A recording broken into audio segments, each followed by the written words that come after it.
لقيت رقم غريب بيتصل عليا، رديت، قالوا لي ايوه احنا مدرسه ابنك. قلت يا خرابي، مدرسه ابني عمل ايه؟ قالوا لي لازم تيجي بسرعه في اجتماع اولياء امور، بسرعه لازم تيجي. قلت هروح بمنظري ده ليه؟ طيب يا جماعه هو في ايه؟ قالوا عشان بس النشاط الصيفي وعايزين نظبط كده المواعيد للاطفال واحنا عاملين اجتماع لاولياء الامور. قلت لازم اروح طبعا، اكيد مش هروح بمنظري ده. رحت لابسه الاسنان عشان انا اسناني فيها مشكله، وكمان جبت العدسات بتاعتي. بصوا بقى، جبت باكت اهو للعدسات عشان بتقولوا لي ما تحطيش العدسات في بقك والبسيها بالبتاعه اللي بتيجي معاها دي اللي هي بتتلبس بيها. المهم ان انا حطيتها في بقي وعقمتها وابتديت ان انا البسها زي ما انتم شايفين اهو كده، بعقمها في بقي ولبستها، والعدسات كانت تحفه. وقعدت بقى ارطب بشرتي كويس، وقلت هعمل ميك اب صباحي خفيف جدا. ليه؟ عشان انا رايحه مدرسه ابني الصبح، فلازم اعمل ميك اب صباحي خفيف جدا. رطبت كمان رقبتي علشان خاطر هنزل في الشمس، وهحط طبعا سان بلوك. حطيت كمان كريم العين، وهرسم حواجبي بسرعه جدا بالمسكره دي، ما بتطلعش مهما حصل. لو كده نزلت البحر وطلعتي ما بتطلعش برضو، لو نمتي وقمتي ما بتطلعش. وجبت الفرشه وابتديت ان انا ارسم حواجبي كويس قوي. ولو عملتي اي زيادات بتقدري ان انت تمسحيها بسرعه، لان انت اصلا مرطبه بشرتك ومرطبه حوالين عينيكي، فاوريدي اساسا وشك مترطب، فسهل ان انت تمسحي اي حاجه غلط تعمليها. قعدت هنا بقى ايه، ان انا اظبط في حواجبي كده وارسم في حواجبي رسمه كده تكون حلوه وخفيفه، عشان انا نازله بالنهار وما ينفعش ان انا اتقل قوي او يبان ان انا حواجبي تقيله.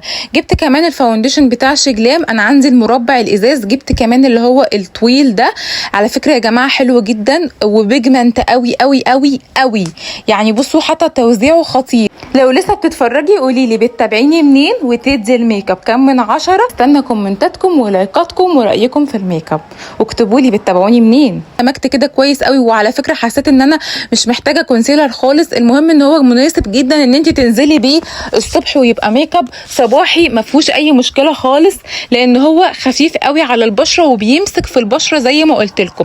تمام. دمجت بالفرشه وجبت الباليت دي بتاعه الكونتور بتاعه ميه سينما، وعملت كده بلاند بين الكونتور الفاتح والغامق، وابتديت ان انا اكونتر كده وشي زي ما انتم شايفين عشان اظبط بس الخدود كده وابرزها، عشان انا وشي الايام دي كده ايه رفيع شويه وحاسه ان انا مرهقه وتعبانه، واكيد مش هروح مدرسه ابني وانا شكلي تعبان ومرهق. وعملت الكونتور بتاع الانف كده وظبطته. بصوا بقيت محترفه خلاص، محترفه في الكونتور بتاع الانف. على فكره يا جماعه انا مش ميك اب ارتست، انا بس بعمل كده ايه هوايه يعني مش اكتر. المهم بقى ابتديت ان انا احط البلاشر وادمج كويس قوي زي ما انتم شايفين كده. والبلندر دي انا بلها بسيط قوي عشان اعرف ادمج، لان الحاجه على بشرتي بيجمنت جدا، لان الحاجات دي كلها مناسبه للبشره المختلطه او الدهنيه. جبت كمان الكونسيلر وابتديت ان انا اعمل كده كونسيلر تحت عينيا، وافتح الاماكن اللي انا عايزه اظهرها، واظبط الرسمه بتاعه المناخير زي ما انتم شايفين.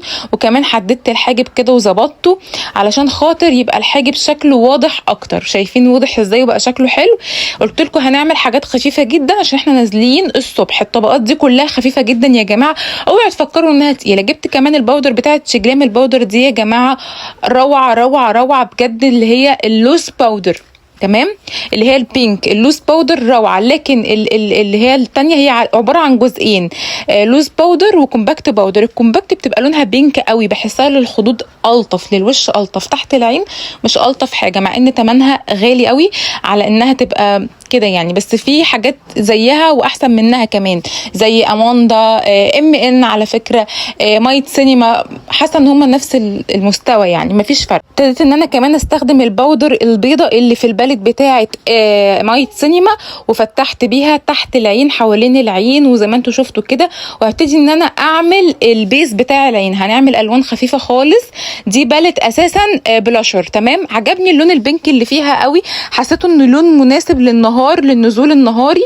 وحطيت منها كده، عملت كده زي كات اي كده خفيفه، وابتديت ان انا كمان احط منها كبلاشر على خدودي، وكنت مبسوطه جدا وكان شكلي عاجبني قوي. وبعدين حسيت ان انا افورت سيكا، قلت هحط بس في نص العين لون جليتر كده احمر، عشان خاطر يا جماعه احنا نازلين الصبح ورايحه كمان المدرسه بتاعه ابني اجتماع اولياء الامور، فمش عايزه ابقى اوفر واولياء الامور يبصوا لي على ان انا ايه ده، ايه الست دي، هي الست دي عامله في نفسها كده ليه، ازاي تعمل اصلا كده. المهم بقى جبت كمان لون اسود كده خفيف، وابتديت ان انا ادمج بيه الاطراف عشان اغمق شويه، لاني حسيت اللون ملعلع كده شويه مش عارفه ليه. وابتديت ان انا كمان اسحبه تحت العين عشان اكسر اللون البينك القوي ده. وظبطت طبعا الرسمه بتاعه العين بالبودر البيضه، بتمسحي كده بالبودر او بالكونسيلر على حسب ما انت تحبي. المهم ظبطته بالبودر البيضه كده، وثبت بقيت وشي كلها ببودر لونها اغمق مني شويه عشان ما بقاش بيضه قوي الصبح. وجبت اللون البودر البيضه كده ونضفت حوالين الانف وتحت العين. مسكرت كمان رموشي عشان اعرف احط الرموش. ما احنا هنحط رموش يا جماعه، اكيد مش هنحط الصبح مسكره يعني ويقولوا علينا حاطين مسكره. جبت الايلاينر ده بتاع شي جلام، خطير، كلمة خطير قليلة عليه. هحط بقى الرموش، وادي كده بصوا بقى طريقة تركيب الرموش. بحط الجلو على الرموش، الجلو ده اسمه لانيل، ودي شكل الرمش اللي انا هحطه اهو. بصوا ركبت الرمش بالملقاط بمنتهى السهولة وبسرعة جدا، وبكبس كده بالملقاط في رموشي الاصلية مع الرمش اللي انا حطيته علشان يثبت حلو قوي قوي قوي. جبت كمان الليب لاينر ده بتاعي تحفة، ما بستغناش عنه، بيحسسني كده ان انا عاملة البق فيلر، او بصوا برسم على رسمة البق، بحدد رسمة البق ما بطلعش بره. وجبت كمان الليب جلاس ده بتاع مايت سينما، خطير، اللون ده خطير ومناسب جدا للنزول الصبح. لو عجبكم اللوك ما تنسوش تعملوا لايك وشير وكومنتات كتير وتقولوا لي رأيكم فيه وتدوله كام من 10 وبتتابعوني منين.